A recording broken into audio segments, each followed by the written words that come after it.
Je suis né dans une famille ouvrière où on ne croyait pas nécessairement en Dieu. Les gens allaient à l'église, un peu comme aujourd'hui les gens jouent au loto. On ne sait jamais si c'est vrai, on peut gagner. Et la seule chose qui me frappait, dès que j'étais enfant, c'était la beauté de la nature. Et je pense toujours aux champignons, je pense aux oiseaux, je pense aux paysages de montagne. Et je me disais, ça ne peut pas être fait par hasard. Quelqu'un a dû faire ça. Mais quelqu'un, c'était quoi? Est-ce que c'était une force cosmique? Est-ce que c'était... Je n'en avais pas la moindre idée. Mais j'étais bien décidé de rechercher avec un esprit positif. Non pas de dire je vais prouver que Dieu n'existe pas, mais de dire je vais voir si Dieu existe. Et un jour, j'ai passé un pacte avec le Seigneur et je lui ai dit, voilà Seigneur, si tu me montres que tu existes, je t'ouvrirai mes bras. Et j'ai commencé à lire, j'ai lu la Bible, j'ai lu divers bouquins. Certains m'ont convaincu, d'autres beaucoup moins. La Bible est un livre assez difficile à lire au début. Mais je me souviens d'un passage qui m'avait énormément marqué. C'est dans le livre de Josué, qui est le 6e livre de la Bible.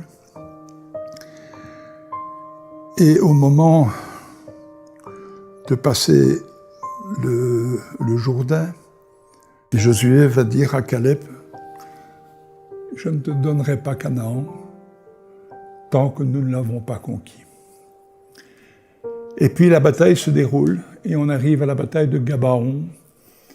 Et Josué se rend compte qu'il ne va pas gagner parce que la nuit va tomber. Si la nuit tombe, on enlève les armes, on met les morts et les blessés à l'abri et le lendemain matin, la guerre recommence.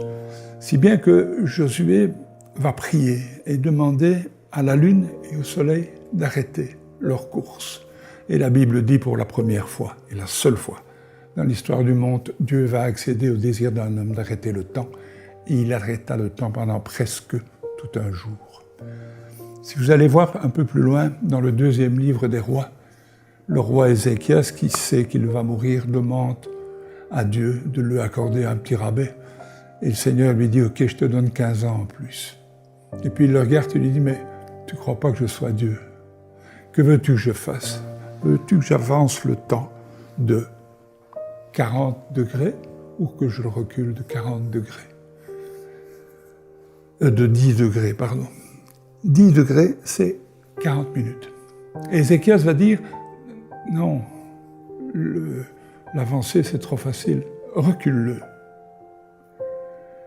Si vous regardez le dictionnaire Larousse chez vous et que vous allez voir le mot calendrier, c'est avec surprise que vous allez lire, après avoir lu tout ce qu'on explique sur le calendrier, la dernière phrase qui dit « Et sur une période de 3 ou 4 000 ans, il y a une erreur inexpliquée de 24 heures. » Je n'ai pas prouvé que le Seigneur existait avec ça, mais j'ai prouvé qu'il y avait quand même de sérieuses raisons de penser que tout ça n'était pas un beau livre d'histoire. Et puis, le temps a passé. Je n'ai pas donné ma vie au Seigneur, mais je continuais à lire la Bible. Puis un jour, mon neveu est venu me trouver et m'a dit, voilà, je dirige une école qui était la seule école chrétienne qui existe encore aujourd'hui en Belgique, qui a été créée il y a 18 ans. Je voudrais savoir si je peux être à la fois pasteur et directeur d'école. Et donc, il est venu travailler dans mon entreprise, et bien sûr, à partir de là, nous n'avons fait que parler de Dieu. Et le 28 mars 1999, j'ai donné ma vie à Dieu. On était à 600 km au sud de Shanghai. Ça veut dire que le pays est vaste pour donner sa vie à Dieu. Et puis le temps a passé, j'étais en bonne santé, je faisais beaucoup de sport. Et un jour, on avait déjà vu que j'avais beaucoup de cholestérol. Et puis un jour, je suis avec des amis en Belgique. Il faut savoir que mes entreprises étaient en Belgique et que j'habitais à 1000 km au sud, en France. Nous étions séparés, ma femme et moi, pour des raisons que vous saurez un jour si vous lisez un de mes livres. J'avais un caractère pour le moins difficile. Toujours est-il que quand on entre dans le restaurant, j'ai une terrible douleur dans la tête. Je prends ce que vous appelez un Tylenol au Canada, et puis je rentre dans ma chambre qui se trouve à 70 km de là. Le lendemain matin, quand je me lève, je sens que je ne vais pas bien du tout.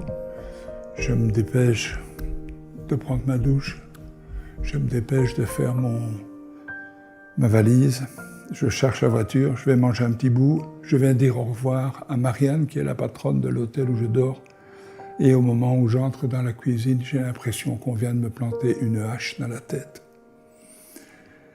Je m'assieds, je dis Marianne, appelez une ambulance et dites-leur que je fais un accident vasculaire cérébral.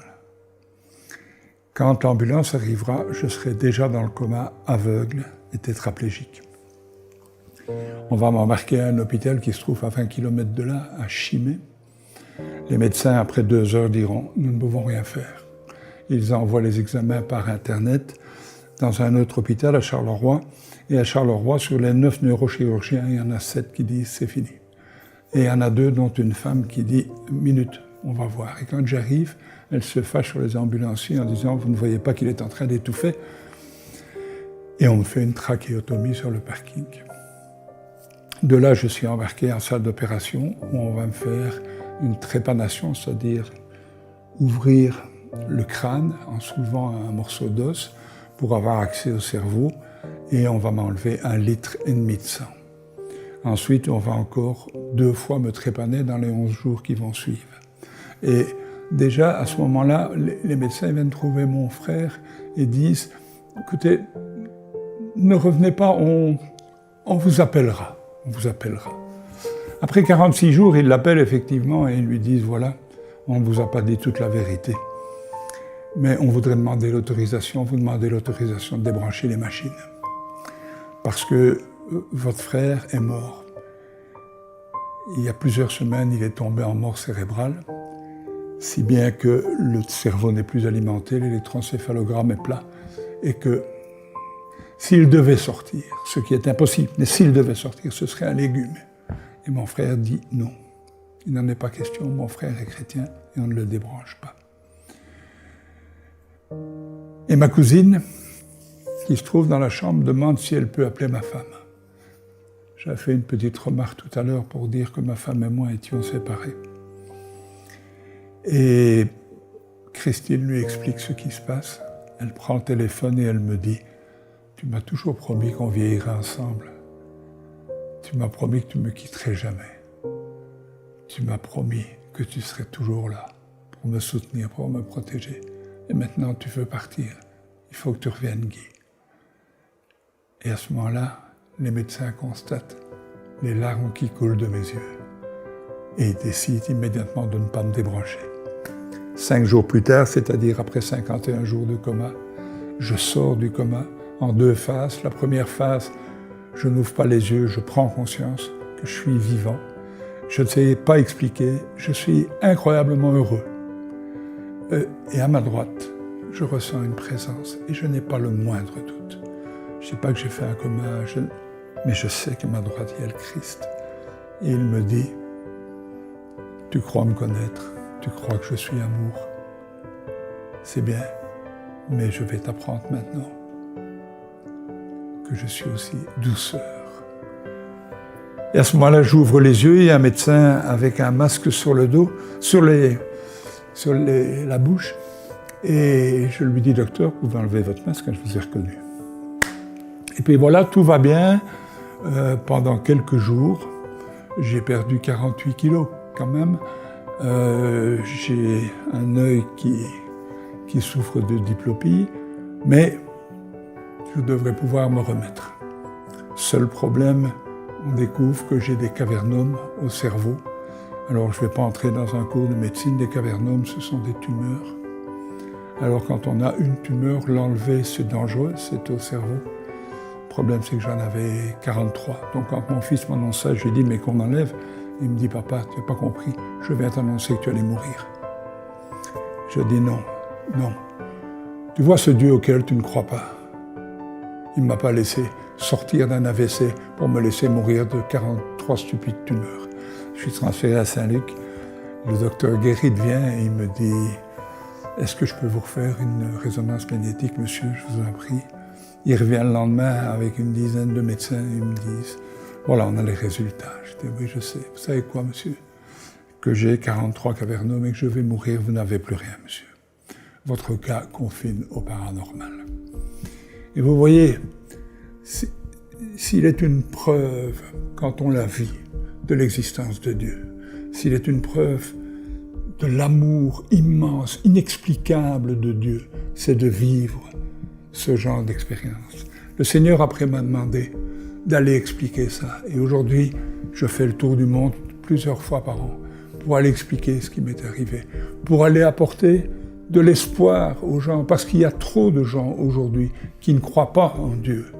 Mais quand je dis qu'ils ne croient pas en Dieu, c'est que ils ont peur d'y croire, ils ont peur d'être déçus, ils ont peur qu'on dise d'eux « Oui, mais c'est un faible d'esprit, oui, mais il a peur de la mort. » Non, non, Dieu existe. Je l'ai rencontré et je peux vous dire, pour rien au monde, je ne voudrais avoir raté cette expérience, parce que le plus beau jour de ma vie, c'est le jour où je fais mon AVC. Alors, c'est pas compliqué de se rapprocher de Dieu. Dieu s'approche toujours de vous. C'est à vous de le laisser venir. Et vous verrez, à ce moment-là, vous allez faire une expérience extraordinaire. Mais vous pouvez aller vers le Seigneur. Vous avez les moyens. Vous allez sur le site internet d'enseigne-moi.com et vous verrez comment vous pouvez donner votre vie à Dieu. Donner votre vie à Dieu, ça ne veut pas dire signer une carte de parti et payer des cotisations. C'est pas ça. Donner sa vie à Dieu, c'est dire je te donne ma vie. Et je veux vivre avec toi parce que je sais que ma vie, elle ne s'arrête pas dans un stupide cimetière au bout de la rue du village. Eh bien voilà, chers téléspectateurs d'enseigne-moi.com, le moment est venu, si vous le désirez, de donner votre vie à Dieu. Ça ne doit pas se faire dans un grand cérémonial, vous ne devez pas être dans une grande église, vous ne devez pas être entouré de 3000 personnes. Vous pouvez le faire seul, avec votre mari, avec votre mère, avec votre fils. C'est tout simple. Vous allez prendre un engagement. Vous allez reconnaître le Seigneur Jésus comme votre sauveur, c'est-à-dire celui grâce à qui vous allez avoir la vie éternelle, et comme votre Seigneur, c'est-à-dire celui qui vous dictera votre façon de vivre. Ce n'est pas facile, mais ça l'est beaucoup plus que nous ne l'imaginons. Il va falloir renoncer à ce qu'on appelle le péché. Il va falloir renoncer au petit péché. Il va falloir absolument renoncer à tout ce qui ne plaît pas au Seigneur, et vous remarquerez qu'un enfant, dès sa naissance, sait ce qui ne plaît pas au Seigneur. Alors, je vous demande de répéter après moi. Père éternel, je veux te prier dans le nom de Jésus. Père éternel, je sais que tu as donné ton Fils pour que nous ayons la vie sauve.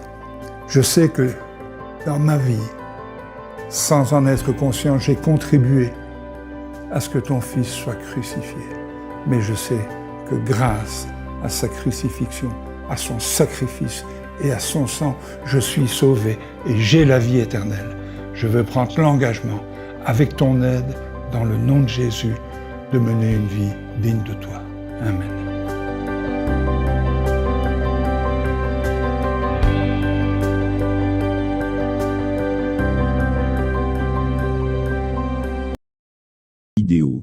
Nous espérons qu'elle vous a béni.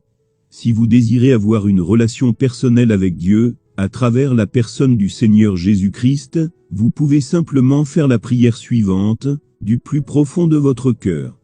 Dites, audiblement, « Seigneur Jésus-Christ, je reconnais que je suis une personne qui a péché contre Dieu. Je reconnais que c'est par amour, que tu es mort à ma place, à la croix du Calvaire, pour me sauver. Pardonne tous mes péchés. Viens dans mon cœur, et réconcilie-moi avec Dieu. Je t'accepte aujourd'hui, comme mon sauveur personnel et mon Seigneur. Amen. Si vous avez sincèrement fait cette prière, nous croyons que le Seigneur Jésus-Christ viendra à vous et vous guidera.